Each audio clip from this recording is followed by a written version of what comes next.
Police के अधिकारियों के साथ कल एफएसएल की टीम सौरभ राजपूत के उस घर पहुंची जहां पर उसकी हत्या की गई थी। इस वक्त हम उसी घर के बाहर मौजूद हैं। कल देर रात यहां पर एफएसएल की टीम पहुंची, इसके साथ ही यूपी पुलिस के अधिकारी भी थे और यहां पर उस कमरे की पूरी तरीके से जांच की गई। वहां से साइंटिफिक एविडेंस उठाए गए जहां पर सौरभ की हत्या की गई थी। उस बेड को पूरी तरीके से खंगाला गया, उसमें से ब्लड स्टेन्स लिए गए जहां पर सौरभ की लाश को छुपाया गया था।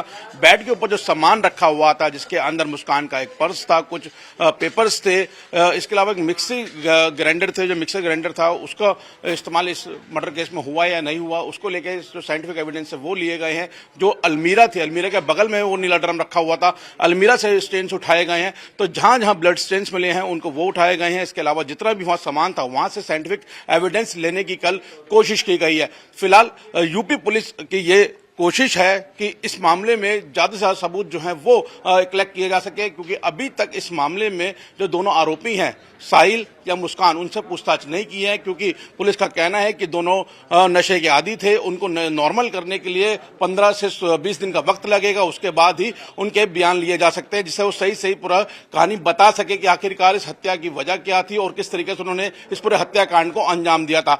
फिलहाल पुलिस सारे एविडेंस को इकट्ठा कर रही है और इन दोनों आरोपियों को खिलाफ सख्त से सख्त केस बनाने की तैयारी कर रही है। आज मेरठ जेल में साहिल से मिलने उसकी नानी आई हैं और क्या सामान लाई हैं और कैसे मिलने आई हैं, क्या प्रक्रिया है, हमसे बात करने के लिए मौजूद है मेरठ जेल के वरिष्ठ जेल अधीक्षक डॉक्टर वीरेश राज शर्मा। स्वागत है आपका टाइम्स ऑफ पर। आज साहिल की नानी मिलने आई हैं, कैसे मिलने आई हैं और क्या क्या साथ लेकर के आई हैं?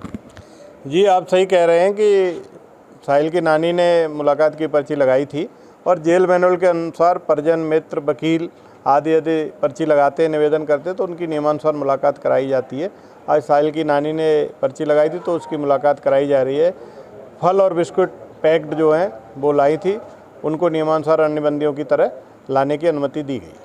अच्छा, जो साहिल की नानी हैं वो साहिल से ही मिलेंगी या मुस्कान से भी मिल सकती हैं अंदर जाकर? नहीं, उन्होंने केवल साहिल की पर्ची लगाई है और साहिल की नानी है, मुस्कान से नहीं मिलेंगी, केवल साहिल से मिलेंगे। अच्छा, ये बताया जा रहा है कि साहिल को गंजा करा दिया गया है जेल के अंदर, और ये बात कितनी सही है? देखिए, जेल में 2-2.5 फुट लंबे बाल रखने का कोई औचित्य नहीं होता। अनुशासन जेल का प्रथम पाठ होता है। हालांकि उसने स्वयं ही छोटे बाल करने की इच्छा की थी, तो अन्य बंदियों की तरह जो उसकी बैरक में भी जब नाई कमान गई तो उसने अपने बाल छोटे करा लिए। तो अब इस वक्त जेल के अंदर जो साहिल है और मुस्कान है वो किस तरीके से रह रहे हैं, या अभी भी नशे की मांग कर रहे हैं, या अभी भी कुछ तरीके की डिमांड कर रहे हैं जेल के अंदर? नशे की मांग और विड्रॉल सिम्टम काफ़ी हद तक उनके ख़त्म हो गए। काउंसलिंग से बहुत प्रभाव पड़ा है और विड्रॉल सिम्टम की दवाइयों से भी प्रभाव पड़ा है। अब वो अन्य बंदियों की तरह सामान्य जीवन व्यतीत कर रहे हैं और जो जेल की दैनिक क्रियाएं हैं उसके अनुसार ही अपना जीवन व्यतीत कर रहे हैं। अच्छा, एक बात और सामने आई थी कि साहिल के साथ मारपीट की गई है, उसको अंदर जख्मी कर दिया गया, इस बात में कितनी सच्चाई है? नहीं, मारपीट या अभद्रता की जो खबर थी वो भ्रामक और असत्य थी। इसका खंडन जिला सूचना अधिकारी के माध्यम से कर दिया गया है। तो अब इस वक्त बिल्कुल नॉर्मल रह रहे हैं, खाना खाना सब चीज़ें, मतलब किसी तरह की अब कोई नई डिमांड भी कर रहे हैं वो अंदर जेल के अंदर साहिल और मुस्कान? नहीं, अभी तक किसी तरह की कोई डिमांड नहीं की है। दोनों अब जो है सामान्य जेल मैनुअल के अनुसार जो प्रक्रिया है, दिनचर्या है, उसी के अनुसार अपना जीवन व्यतीत कर रहे हैं। ये थे मेरठ जेल के वरिष्ठ जेल अधीक्षक डॉक्टर वीरेश राज शर्मा। उनका ये कहना है कि हाँ, उसकी नानी मिलने ज़रूर आई हैं और जो साहिल और मुस्कान है जेल के अंदर अपना सामान्य जीवन व्यतीत कर रहे हैं। मेरठ से नईम सैफी, टाइम्स नाउ, नव भारत। साहिल शुक्ला से। साहिल से? हाँ।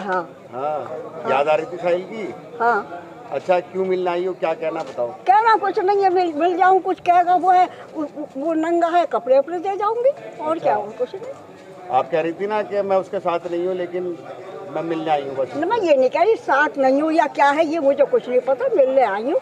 साथ का कोई वो ही नहीं है काके में, तो थोड़ा सा ये है। उसने गलत किया, सही किया, तुम बताओ। नहीं, तुम्हें यकीन नहीं होगा। नहीं, मुझे यकीन है। हाँ। अपने साहिल से ज्यादा उस लड़के का दुख है बहुत। सूर्य नारायण मेरे आगे हैं, झूठ नहीं है, उसका बहुत दुख है जो हुआ उसके साथ, अति हुई बस। चलो, अब क्या क्या होगी उससे, साहिल से? अब जाऊँ देखूँ क्या कहता है कि वो है। अब जो कुछ लाई हूँ कपड़े उपड़े दे दूँ। अच्छा, कपड़े और क्या लाई हो उसके लिए? और एक नमकीन का वो लाई हूँ। अच्छा। और वो लाई क्या कहाँ सामान तुम्हारा? हा? सामान कहाँ है? वो अंदर पड़ा। अच्छा अच्छा, हाँ, मतलब साहिल की याद आ रही थी आपको?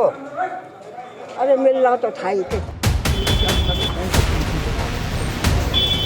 सर, एक बार बता दीजिए क्या निकला? सर आप लोगों ने जांच की है, क्या बताना चाहेंगे, क्या अभी अभी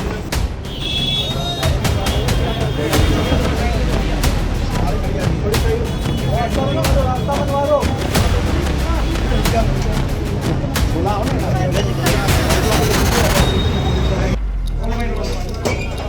सौरभ की तरफ से फॉरेंसिक की टीम मौजूद है, आप तस्वीरों में देख सकते हैं।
मेरठ पुलिस के अधिकारियों के साथ कल एफएसएल की टीम सौरभ राजपूत के उस घर पहुंची जहां पर उसकी हत्या की गई थी।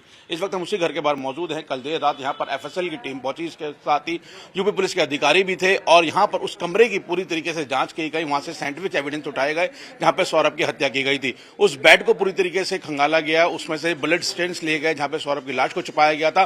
बेड के ऊपर जो सामान रखा हुआ था, जिसके अंदर मुस्कान का एक पर्स था, कुछ पेपर्स थे, इसके अलावा एक मिक्सी ग्राइंडर थे, जो मिक्सर ग्राइंडर था उसका इस्तेमाल इस मर्डर केस में हुआ या नहीं हुआ, उसको लेके जो साइंटिफिक एविडेंस है वो लिए गए हैं।